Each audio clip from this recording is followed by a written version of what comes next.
As-tu déjà ressenti que ton travail n'était pas valorisé? Ou peut-être t'es-tu efforcé de séduire quelqu'un sans succès? Tes amis sortent sans toi, t'oubliant parfois. Ou pire encore, tu t'es déjà senti trahi. Cela te parle sûrement, et c'est pourquoi tu es ici. Prépare de quoi noter, car les stratégies psychologiques qui suivent pourraient transformer la façon dont les autres te perçoivent. Grâce à ces conseils, tu obtiendras l'attention que tu mérites. Tes amis penseront à toi en premier pour leur sortie et au travail, tes compétences et idées seront reconnues. Je te le garantis. Sénèque disait « Accepte les circonstances qui t'entourent et utilise-les à ton avantage ». Suis son exemple en appliquant ces outils dans ta vie. Il est crucial de suivre chaque étape pour devenir une priorité pour les autres. En cours de vidéo, je te raconterai aussi mon propre parcours. J'étais frustré, incompris, avec un potentiel que personne ne voyait. Les clés que je vais partager ont été mon inspiration et m'ont permis de gagner en reconnaissance.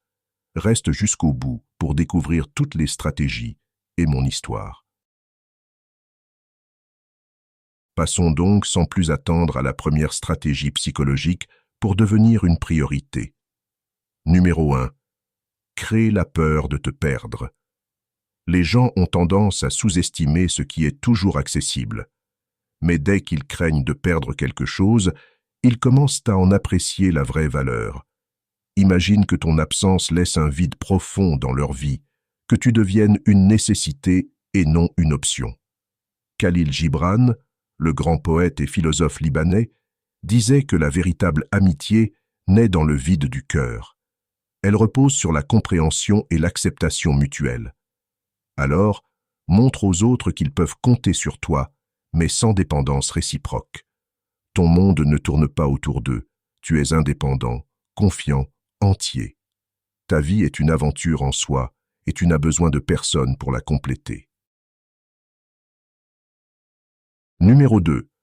Ne donne pas toujours de ton temps précieux. Selon le philosophe stoïcien Sénèque, ce n'est pas tant que nous manquions de temps, mais que nous en gaspillons beaucoup. Il est essentiel de prendre conscience de la façon dont nous utilisons notre temps et avec qui nous le partageons.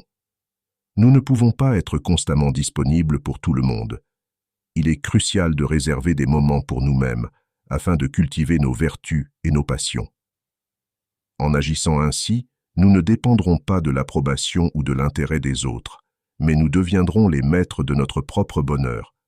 Cela ne signifie pas que nous devons être arrogants, mais plutôt que nous devons reconnaître notre propre valeur et agir en conséquence.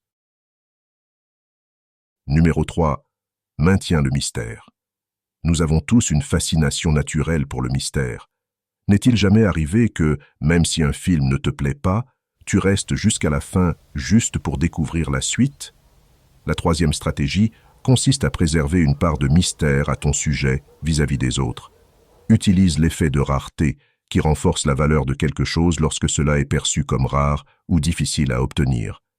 Partage peu d'informations sur toi et, au fil des interactions, l'autre personne sera incitée à en apprendre davantage sur ta personnalité. Dans les relations humaines, il est sage de conserver une part de mystère et de ne pas tout révéler dès le départ. Laisse certains éléments flous, évoque tes passions et tes rêves pour attiser la curiosité. Les autres auront alors envie d'en savoir plus, de poser des questions et de te découvrir, te percevant comme une personne intéressante et intrigante. Ne sois pas un livre ouvert, sois plutôt un puzzle dont les pièces se dévoilent progressivement.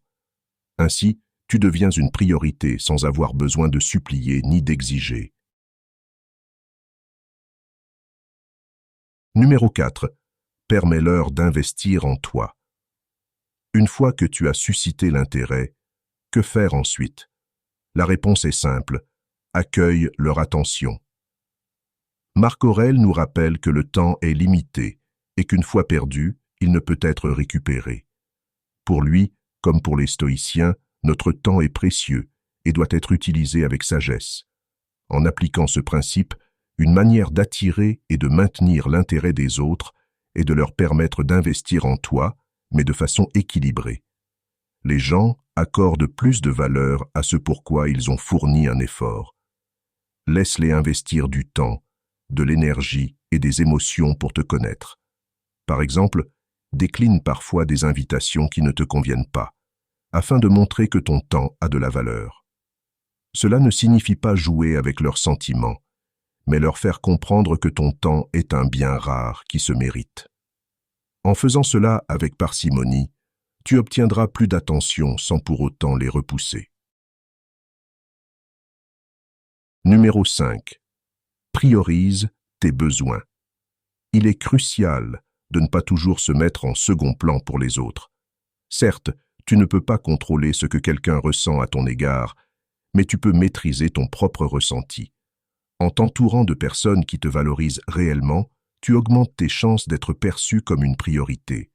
Apprends à t'aimer et fais de toi-même une priorité dans ta vie, ce qui attirera naturellement ceux qui reconnaissent ton importance.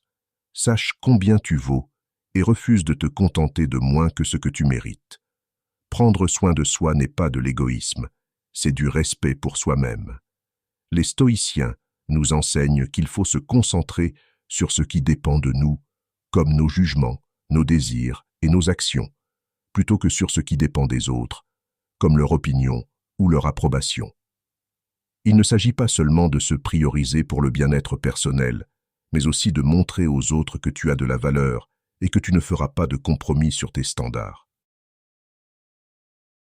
Numéro 6. Profite d'un phénomène psychologique fascinant. Les gens sont souvent attirés par ce qu'ils pourraient ne pas avoir. Cette mentalité de « l'herbe est toujours plus verte ailleurs » s'applique également aux relations. En ne plaçant pas quelqu'un au centre de ton univers, tu éveilles son intérêt. Il s'agit de garder une certaine distance, ce qui permet aux autres de désirer ta présence. Quand tu n'as pas l'air désespéré d'attirer leur attention, tu deviens plus intrigant. Avec le temps, cela peut amener les autres à valoriser davantage ton individualité et ton indépendance. Comment y parvenir? Notre maître stoïcien, Marc Aurèle, nous éclaire. L'indifférence est l'arme la plus puissante du sage.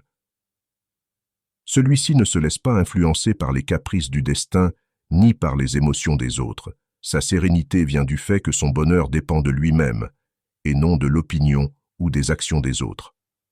Il ne consacre pas toute son attention à une seule personne, mais la répartit équitablement, sans favoritisme. Cela suscite l'intérêt et l'admiration, sans même les rechercher. Numéro 7. Arrête de toujours initier la communication. La philosophie et la psychologie ont longuement examiné la communication humaine sous différents angles. Certaines théories suggèrent que ne pas toujours être celui qui initie une conversation peut être une stratégie efficace pour susciter la curiosité, le mystère et le désir d'en savoir plus sur l'autre. Cependant, cette tactique peut aussi avoir des effets négatifs, comme créer de la distance, de la méfiance ou de l'indifférence. D'où l'importance de trouver un équilibre.